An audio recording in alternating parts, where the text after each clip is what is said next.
আজকে প্রথম আলোর আরেকটি গুরুত্বপূর্ণ রিপোর্ট আছে যে তিনটা ভবনেই 15টি রাজনৈতিক দলের কার্যালয় কেন পল্টন কেন্দ্রিক। মানে তিনটা ভবনে 15টা রাজনৈতিক দলের কার্যালয়। জামান টাওয়ার সহ পল্টন এবং আশেপাশে 3টি ভবনে গিয়ে দেখা গেছে এসব ভবনে রয়েছে 14টি দলের কেন্দ্রীয় কার্যালয়, একটি দলের মহানগর কার্যালয়। রাজধানীর পুরানো পল্টনের বক্স কালভার্ট রোড ধরে একটু সামনে এগোলেই 16তলা একটি ভবন, নাম জামান টাওয়ার। ভবনটির ছাদে গিয়ে দেখা গেছে 11 আগস্ট এবং 14 সেপ্টেম্বর দেখা যায় সেখানে 3টি কক্ষে 3টি রাজনৈতিক দলের কেন্দ্রীয় কার্যালয়, 3টা কক্ষে 3টা কেন্দ্রীয় কার্যালয়।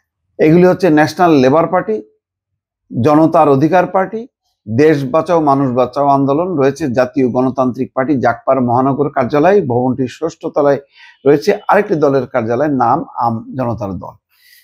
এই যে এত রাজনৈতিক দল নিবন্ধন, এগুলো আসলে উপযোগিতা কি? এগুলি কি প্রমাণ করে যে বাংলাদেশে খুব বহুদলীয় রাজনীতি আছে, খুব গণতান্ত্রিক চর্চা হচ্ছে, নাকি নিবন্ধন নিয়ে এক ধরনের রাজনৈতিক বিজনেস?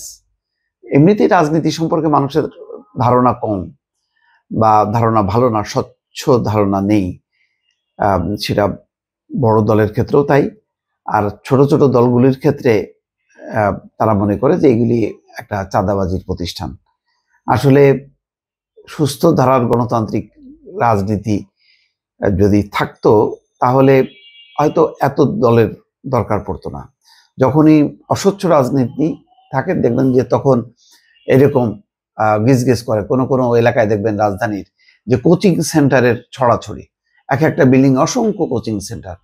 তো এখন রাজনৈতিক দলগুলো কি সেই কোচিং সেন্টারের মতনই বিজনেস প্রতিষ্ঠান কিনা, সেটাও এখন বিবেচনা করতে হবে দর্শক।